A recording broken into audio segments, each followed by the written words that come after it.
Hello दोस्तों, आज हम पढ़ रहे हैं sp3d2 या यूँ कह सकते हैं d2sp3 हाइब्रिडेशन। दोनों एक ही तरह का हाइब्रिडेशन है, या d2sp3 कहें या sp3d2, सिर्फ d का फ़र्क है।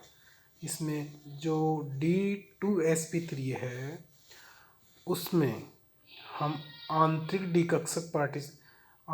डिकक्षक का उपयोग करते हैं और sp3d2 में बाह्य डिकक्षक यूज में होते हैं। तो ये इतना ही फर्क है। बाकी दोनों ही प्रकार के जो संकरण हैं d2sp3 या sp3d2, उसमें दोनों में एक ही तरह का स्ट्रक्चर बनेगा और एक ही तरह के सभी कक्षक पार्टिसिपेट करेंगे।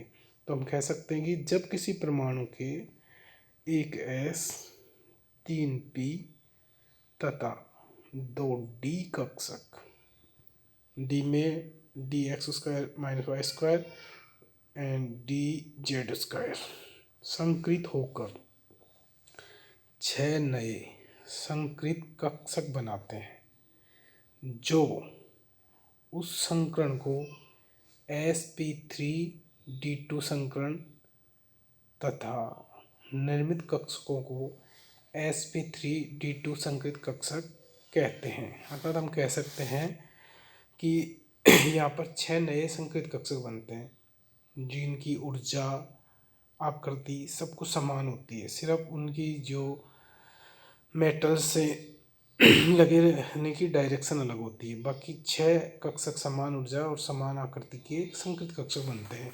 sp3d2 संकृत, क्योंकि इसमें संकरण में एक s कक्षक, 3p और 2d कक्षक पार्टिसिपेट करते हैं। और ये सभी कक्षक एक दूसरे से 90 डिग्री के कोण पर अष्टफलकीय संरचना में उपस्थित होते हैं। जैसा कि इसमें डायग्राम में हम देख रहे हैं, बीच में मेटल्स हैं। तो किस तरह से ये 90 डिग्री पे व्यवस्थित इसमें दिखा रखा है डायग्राम में, d2s3 संकृत कक्षक अष्टफलकीय संरचना में। अब इससे स्पष्ट होता है कि d2sp3 संकृत कक्षकों में 4 कक्षक एक वर्ग बनाते हैं। इसमें जो 4 कक्षक हैं वो एक वर्ग का निर्माण करते हैं तथा शेष 2 वर्ग के लंबवत ऊपर व नीचे स्थित होते हैं। तो हमने यह देखा कि d2sp3 या sp3d2 संकरण में जो कक्षक होते हैं वो इस प्रकार से विन्यासित होते हैं कि एक, जैसे अपने पास में बुक है, उसका एक तल है, तो उस तल के चारों कोनों पे तो 4 कक्षक विन्यासित होते हैं और उसके ऊपर और नीचे एक एक कक्षक पार्टिसिपेट करता है। इस प्रकार से ये इसके जो तल है उससे ऊपर लंबवत यानी ऊपर और नीचे रहते हैं। इस प्रकार से ये अष्टफलकीय संरचना का निर्माण करते हैं। तो sp3d2 संकरण में ये निर्माण होता है। और इसमें जो डी कक्षक पार्टिसिपेट कर रहे हैं वो डी कक्षक 2 प्रकार के होते हैं। इसमें टोटल 5 डी कक्षक होते हैं, जिसमें से 2 होते हैं अक्षीय और 2 होते हैं नॉन अक्षीय, यानी एक्साइल नॉन एक्साइल, अक्षीय अक्षीय। तो अक्षीय कक्षक तो वो होते हैं जिनकी लॉब्स, जिनकी पालियाँ एक्सिस की ओर होती हैं, जैसे dx² - y² एंड dz²। इसकी जो पालियाँ होती हैं वो उसी डायरेक्शन में होती हैं जिस डायरेक्शन में x होता है, x, y और z एक्सिस होती हैं, उसी एक्सिस की डायरेक्शन में होती हैं।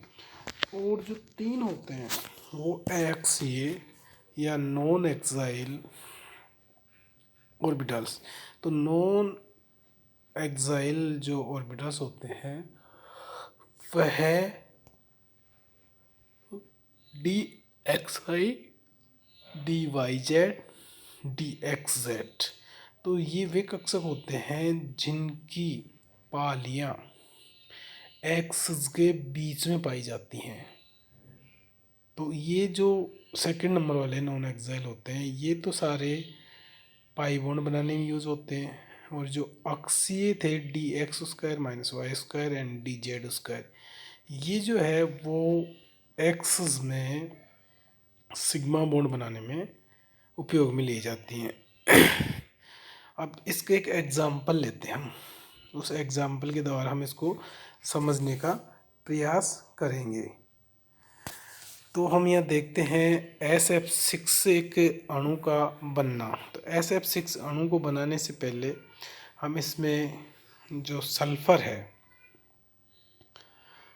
उसका इलेक्ट्रॉन विन्यास देखते हैं। तो सल्फर का जो बाह्य इलेक्ट्रॉन विन्यास है वो 3s2 3p4 3d0 ये होता है। यानी कहने का मतलब कि जो N=3 है नोबल गैस, तो इसकी जो 3s कक्षक है, जैसे कि हमने S की निम्नतम अवस्था जो सल्फर की लो ऑक्सीजन अवस्था है या सामान्य अवस्था है उसमें इसको देखते हैं। तो यह हम देख रहे हैं कि 3s के अंदर 2 इलेक्ट्रॉन हैं और 3p में 3 कक्षक हैं, 3px 3py और 3pz। तो जो 3px है उसमें 2 इलेक्ट्रॉन है, 3py में 1 इलेक्ट्रॉन है, 3pz में 1 इलेक्ट्रॉन है। तो इस प्रकार हम देखते हैं कि p कक्षक हैं उनमें एक में 2 इलेक्ट्रॉन हैं और दो में 1 इलेक्ट्रॉन है और 3d कक्षक यहाँ पर रिक्त है। अब यहाँ पर आवश्यकता पड़ रही है कि सल्फर SF6 हमने जो मॉलिक्यूल लिया है तो सल्फर 6 फ्लोराइड अणु से जुड़ा हुआ है, यानी फ्लोरीन के 6 अणु हैं वो सल्फर से जुड़े हुए हैं। तो अब कहीं ना कहीं जो सहसंयोजक बंध बनने के लिए सल्फर के पास में 6 यानी कि 6 अयुग्मित इलेक्ट्रॉन होने चाहिए।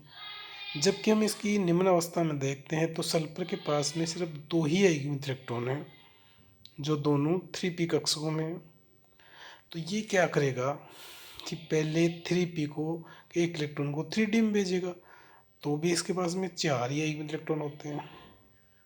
फिर कंप्लीट नहीं हो रहा तो फिर इसका जो इलेक्ट्रॉन है 3s वाला इलेक्ट्रॉन वो भी उत्तेजित होगा और वो भी 3d में चला जाएगा। तो इस प्रकार 2 प्रकार से इलेक्ट्रॉन होगा, 3p और 3s से एक एक इलेक्ट्रॉन 3d में चले जाएंगे इसमें। जैसे यहाँ बता रखा है कि एक 3s तथा एक 3p इलेक्ट्रॉन की 3d कक्षक में क्रमोन्नति हो रही है। इसके परिणाम स्वरूप हम यहाँ देख रहे हैं sp3d2 संकृत जो कक्षक हैं कि 3s में 1 इलेक्ट्रॉन हो गया, 3p में 3 इलेक्ट्रॉन हो गए और 3d में 2 इलेक्ट्रॉन हो गए। ये सभी इलेक्ट्रॉन्स अयुग्मित हैं। तो टोटल इलेक्ट्रॉन की संख्या हो गई 1 3s में, 3 3p में और 2 3d में, यानी टोटल 6 इलेक्ट्रॉन हो गए।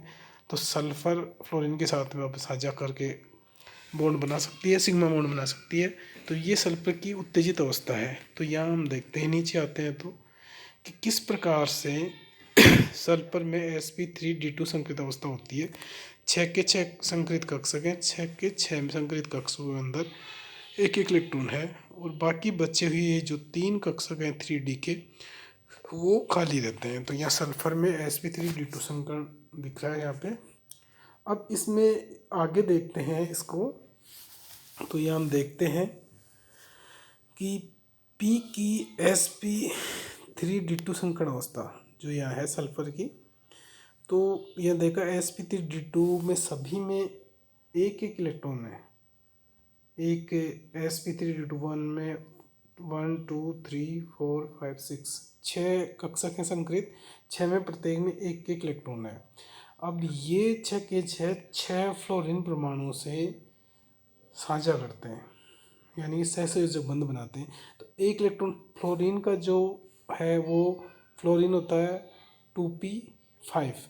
फ्लोरीन में एक इलेक्ट्रॉन कमी होती है, यानी कि 2py एक्स के पास भी 2 इलेक्ट्रॉन है, 2py के पास 2 इलेक्ट्रॉन है, लेकिन 2pz के पास 1 इलेक्ट्रॉन है। तो वो 1 इलेक्ट्रॉन इस sp3d2 वाले एक इलेक्ट्रॉन से साझा करता है।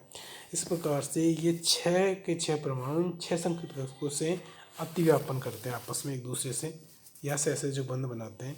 और इस प्रकार इनके पास में जो बनने वाला कक्ष है 6 सिग्मा बॉन्ड का निर्माण होता है। और सल्फर से SF6 का ये निर्माण हुआ, और SF जो बी पोजिशन SF6 की अष्टफलकीय की संरचना है, यहाँ देख रहे हैं हम सल्फर है, इसके चारों कोनों पे जो तल है उस पर 4 परमाणु जुड़े हैं फ्लोरीन के, और 2 परमाणु उसके अप और डाउन के अंदर हैं। तो इस प्रकार इसके सल्फर के टोटल का निर्माण होता है। धन्यवाद।